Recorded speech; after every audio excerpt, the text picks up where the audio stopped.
Good morning. എനിക്ക് നന്നായിട്ട് വിശന്നു. അപ്പൊ ഞാൻ വിചാരിച്ചു നിങ്ങളോട് ഇന്ന് വന്നിട്ട് വിശപ്പിനെ കുറിച്ച് സംസാരിക്കാന്ന്. അതായത് നോർമലി ഒരു മനുഷ്യന് ഒരു 3 ടൈപ്പ് ഓഫ് വിശപ്പാണ് ഫീൽ ചെയ്യുക. അതായത് ഇടക്കിടക്ക്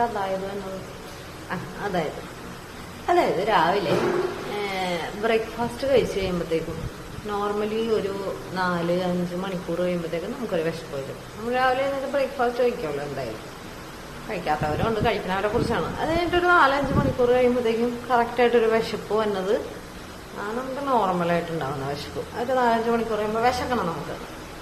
നെക്സ്റ്റ് വന്നിട്ട് നമുക്ക് ഇപ്പോൾ ലഞ്ച് കഴിച്ചു അല്ലെങ്കിൽ ബ്രേക്ക്ഫാസ്റ്റ് കഴിച്ചു ഡിന്നർ കഴിച്ചു ഒരു 1-1.5 മണിക്കൂർ കഴിയുമ്പോഴത്തേക്കും തന്നെ അനാവശ്യമായിട്ടുള്ളൊരു വിശപ്പ് വരും. എന്താ ചെയ്യേണ്ടതെന്ന് അറിയില്ല, എന്താ കഴിക്കേണ്ടതെന്ന് അറിയില്ല. ചായ കുടിക്കണോ, ജ്യൂസ് കുടിക്കണോ, സ്നാക്സ് കഴിക്കണോ, ബിസ്ക്കറ്റ് കഴിക്കണം. അപ്പോൾ വീട്ടിലുള്ള അനാവശ്യമായിട്ടുള്ള സാധനങ്ങളൊക്കെ എടുത്തിട്ട് കഴിക്കും. ശരിക്കും അതൊരു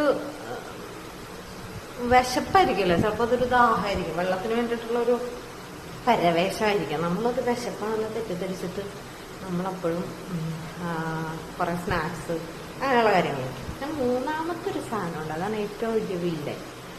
അതായത് ആത്മാവിന്റെ വിശപ്പ്.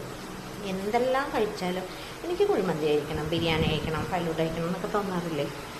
ടൈപ്പ് ഓഫ് വിശപ്പ്, ആത്മാവിന്റെ വിശപ്പ്.